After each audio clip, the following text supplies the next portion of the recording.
Le Cronus Zen est un dispositif qui permet d'utiliser des scripts et des macros sur des consoles de jeux, y compris la Xbox. La rapidité du programme Cronus Zen pour Xbox dépend de plusieurs facteurs. La complexité du script. Les scripts les plus simples s'exécuteront plus rapidement que les scripts complexes qui nécessitent de nombreuses actions. La puissance de la console. Les consoles plus puissantes, comme la Xbox Series X, seront en mesure d'exécuter les scripts plus rapidement que les consoles moins puissantes, comme la Xbox One. La qualité de la connexion.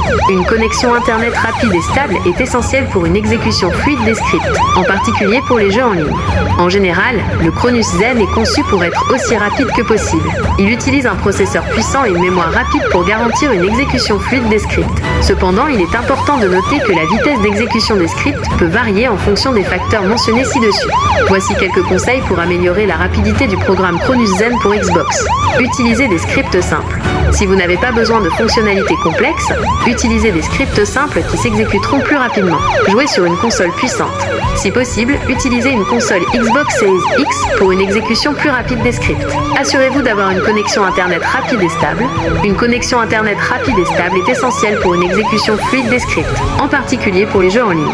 Mettez à jour le firmware du Cronus Zen. Les mises à jour du firmware peuvent améliorer la rapidité et la stabilité du Cronus Zen.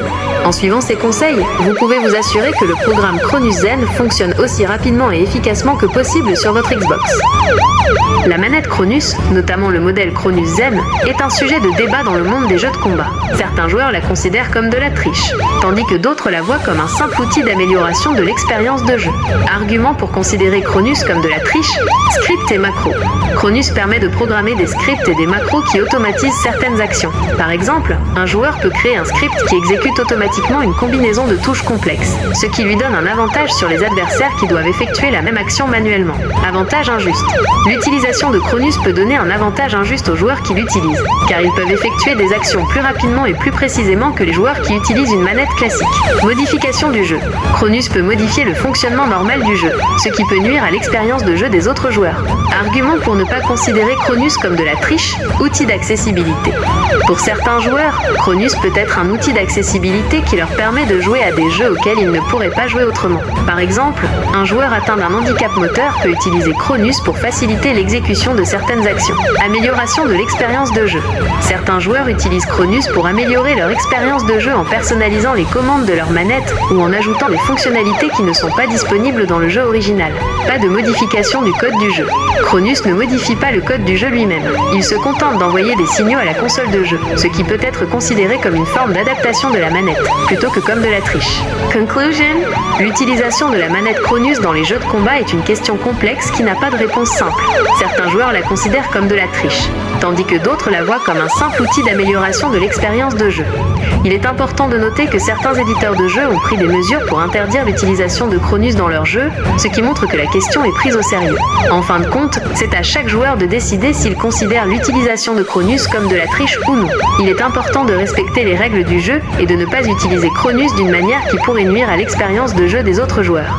La triche dans les jeux vidéo est un sujet complexe, avec des implications légales qui varient en fonction du type de triche, du jeu et des lois du pays concerné. Type de triche et leurs implications légales, logiciels de triche, cheats. Leur création et distribution sont illégales dans de nombreux pays, car ils peuvent violer les droits d'auteur et les conditions d'utilisation des jeux. Leur utilisation peut entraîner le bannissement du joueur et, dans certains cas, des poursuites judiciaires. Mod. La modification du code source d'un jeu, modding, est souvent autorisée, tant qu'elle ne viole pas les droits d'auteur et ne nuit pas à l'expérience des autres joueurs. Cependant, certains jeux interdisent le modding et peuvent bannir les joueurs qui l'utilisent. Exploit de bug. Utiliser intentionnellement un bug du jeu pour obtenir un avantage est généralement considéré comme de la triche et peut entraîner un bannissement.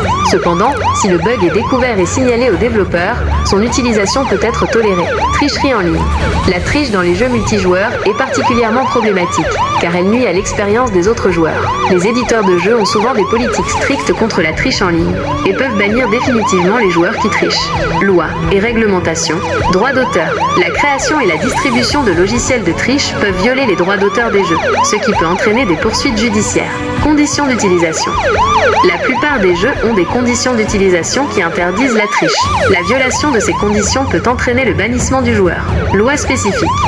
Certains pays ont des lois spécifiques qui interdisent la triche dans les jeux vidéo, notamment lorsqu'elle est utilisée pour obtenir un avantage financier ou pour nuire à d'autres joueurs.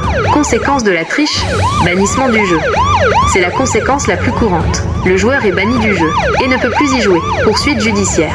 Dans certains cas, la triche peut entraîner des poursuites judiciaires, notamment si elle viole les droits d'auteur ou d'autres lois. Atteinte à la réputation. La triche peut nuire à la réputation d'un joueur, notamment dans le monde des jeux compétitifs. Conclusion. La légalité de la triche dans les jeux vidéo est un sujet complexe qui dépend de nombreux facteurs. Il est important de se renseigner sur les lois et les conditions d'utilisation des jeux avant de tricher. Dans la plupart des cas, la triche est considérée comme une violation des règles et peut entraîner des conséquences négatives.